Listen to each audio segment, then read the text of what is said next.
Thank you very much, Conference, for that very warm welcome. And I'm sure, like you, that we all appreciated the speeches from Jamie, Sheila, Sean, Jack, and Sarah. Young, energetic, brimming with ideas, and conservative. They're the future of our party. Let's give them a round of applause for their contributions.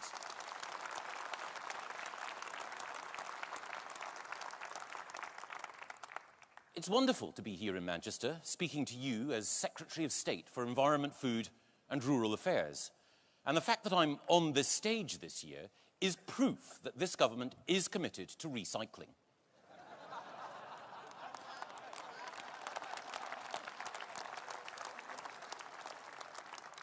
And let me tell you, no one is a bigger supporter of reusing once discarded material than me.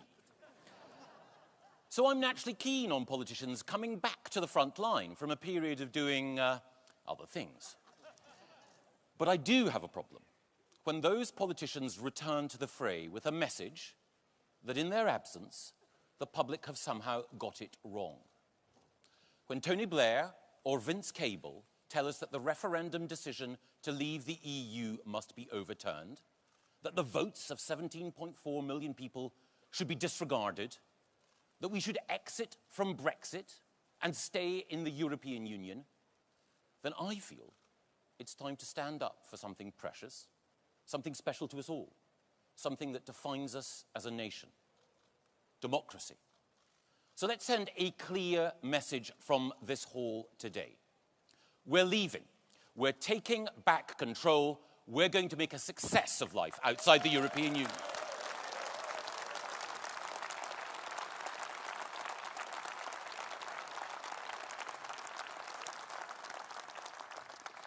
And nowhere are the possibilities for progress greater than with the environment. Because we've now got a once-in-a-lifetime opportunity. For the first time in more than 40 years, we can together now determine our own environmental policies. We can do what we think is best to make our country cleaner, greener, and more beautiful. And for everyone who loves the natural world, these are exciting times. And that's why I feel privileged to be part of a great team at the Department for the Environment, Food and Rural Affairs. We're all determined to seize this moment. My colleagues, George Eustace, Therese Coffey, John Gardiner, Charlotte Veer, Nigel Adams, Kevin Hollinrake and Rebecca Pow are the Tory Green team. And we are fortunate to follow superb ministers such as Andrea Leadsom, Liz Truss, Owen Paterson, Caroline Spellman, Jim Pace, Rupert de Morley, Oliver Henley, John Taylor, Richard Benyon and Rory Stewart. Because they achieved a huge amount in office. But there is still so much more to do. Global warming threatens the balance of life on Earth.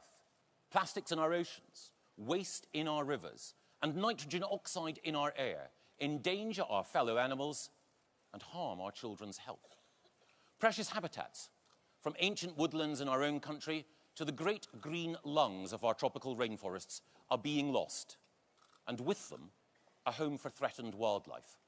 And even as I speak, a Labour council is chopping down precious historic trees in Sheffield, hiding behind a PFI contract as it engages in wanton ecological vandalism.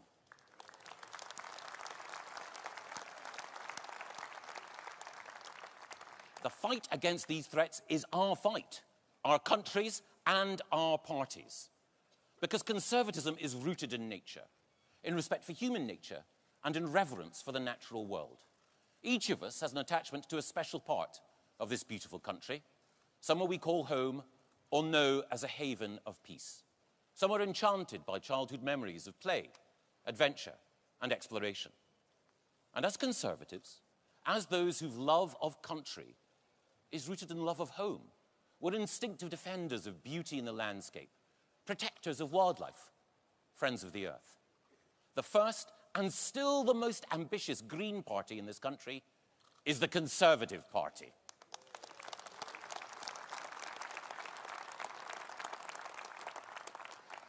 And leaving the European Union gives us the chance to secure a special prize, a green Brexit. Now, of course, there have been environmental rules which we helped develop while in the EU, which are important and which we must keep, indeed, where possible, strengthen. And we will want to secure an ambitious free trade deal with the EU, alongside other new trade deals, so that our great farmers can sell more of their wonderful produce. But now that we are leaving and taking back control, there are so many ways in which we can enhance our environment. Take the EU's common fisheries policy. It has been economically and environmentally disastrous. Lack of control over our own waters has gone hand in hand with drastic overfishing and the depletion of a wonderful renewable natural resource. Outside the EU, we can do so much better. And the EU's common agricultural policy has also been a failure, environmentally damaging and socially unjust. It's damaged natural habitats, hit biodiversity, and harmed wildlife.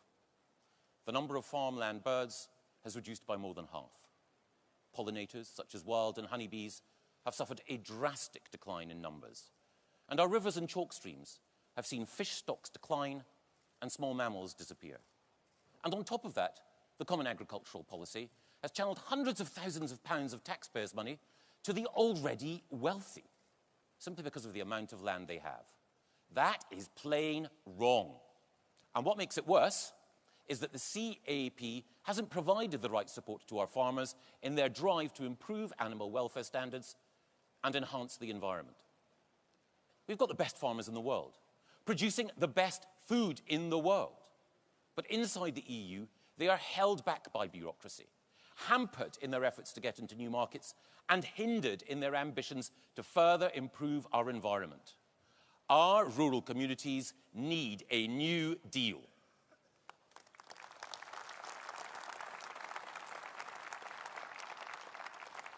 Outside the EU, we can do so much better. For a start, outside the common fisheries policy, there is a sea of opportunity for British fishermen. We can take back control of our territorial waters. We'll let in others, but only on our terms. And we can then develop a world-leading policy on marine conservation. And we can give British fishermen first call on this resource. Isn't that a great prize to aim for? And outside the common agricultural policy, we can stop subsidizing the rich on the basis of how much land they own, and instead spend money on enhancing the environment, supporting innovation, improving productivity, and training a new generation of entrepreneurial young farmers, as well as reviving rural communities. Isn't that a great conservative mission? And outside the European Union's single market, we can improve animal welfare, supporting more humane methods of farming and restricting the live export of animals. Isn't that a progressive cause in which we can all believe?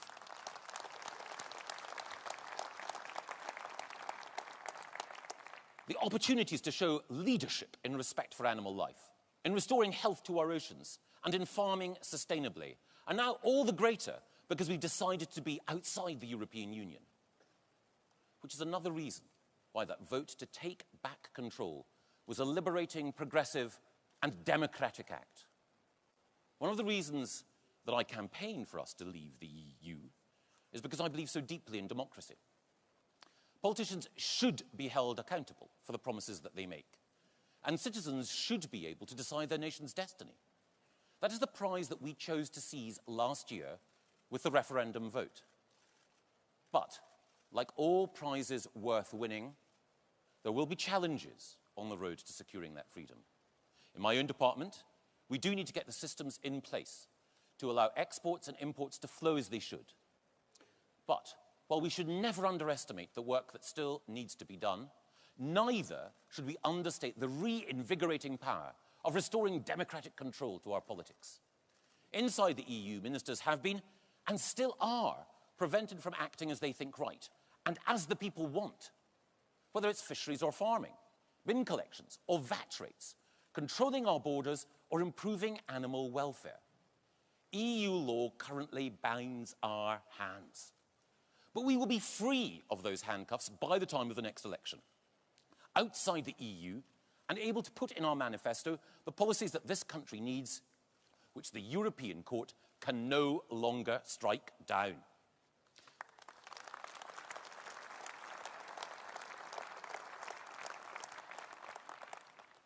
And let us pledge to use that freedom wisely, to better support the vulnerable and the voiceless, to fight injustice, and to build a country which everyone is proud to call home. But let us also be determined never again to give that freedom away. And of course, while we plan for the opportunities to come, it's vital that we start setting the direction of travel now. Which is why, since the election, we've been acting decisively and rapidly to show how determined we are to use every lever we can to improve our environment. That's why we've shown immediate leadership by demanding that our roads become greener and ending the sale of new diesel and petrol cars from 2040. That environmental leadership has resulted in car companies offering their own scrappage schemes to get rid of dirty diesels. It's meant that taxi firms like Uber have pledged to get rid of polluting vehicles well before that 2040 deadline, and now great British entrepreneurs like James Dyson are inventing new cleaner, greener vehicles to meet global demand. And we've also acted decisively in protecting our seas. Plastic pollution has been slowly choking our oceans. And there's a need to act before fish and bird life are devastated. And so we have acted. The plastic bag charge has seen a massive reduction in demand, down 80%.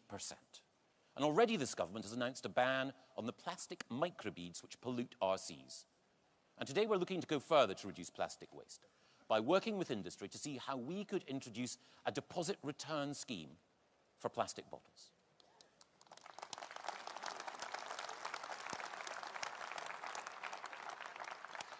Our oceans are our planet's greatest natural resource, and this government is determined to ensure that we restore them to health for the next generation. And on animal welfare, we will take the tough action necessary to deal with those whose callousness or greed inflicts pain and suffering on innocent creatures. At the moment, the maximum sentence for animal cruelty is just 6 months. I believe that when we face deliberate, calculating, and sadistic behavior, we need to deploy the full force of the law to show that we will not tolerate evil, which is why we will bring forward legislation to increase punishments for the most horrific acts of animal cruelty to 5-year sentences.